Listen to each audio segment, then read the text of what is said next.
Welcome back to A Moment in History. I'm Seth Udinsky. In our continuous journey through history, let's go back to a vital clash between two cultures.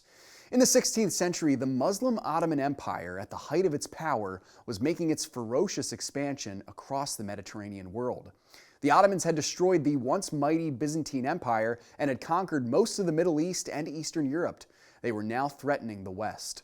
Let's go back to the early 16th century and explore an unlikely victory for Western Christendom as a vastly outnumbered group of Christian soldiers held off a mighty Ottoman attack in the Siege of Vienna in 1529.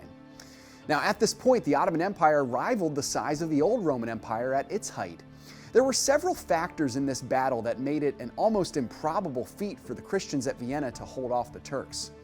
The first is that the Turks were led by one of their most successful rulers in their history at this time, the Sultan Suleiman the Magnificent. Suleiman had conquered most of the regions of Hungary and Eastern Europe thanks to a superior fighting force in 1526. He prepared for an invasion of Western Europe, gathering a military force that most historians estimate could have ranged anywhere from 120,000 to 300,000 fighting men.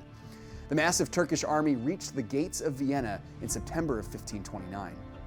Now, let's take a look at another factor that stacked the odds against the Christians, and that factor was actually the idea of unity. Throughout the Middle Ages, popes and church powers had tried in vain to unite Christian Europe under one banner, namely the Church.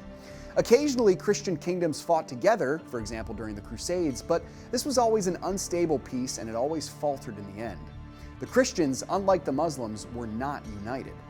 And let's not forget the fact also that little more than 10 years earlier, Martin Luther had nailed his 95 Theses to the Wittenberg Castle Church gate, kick-starting the Reformation and further dividing Christendom.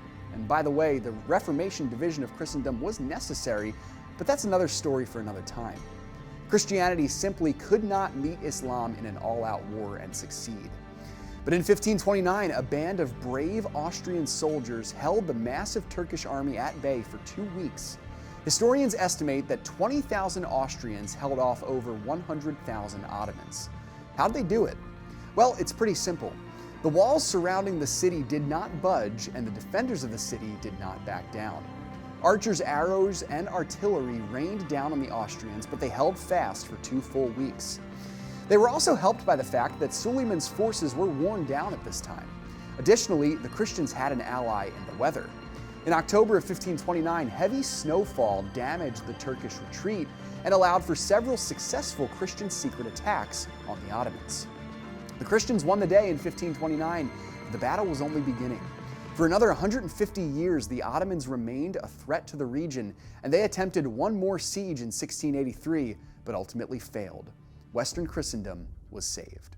Thanks so much for joining me once again for A Moment in History.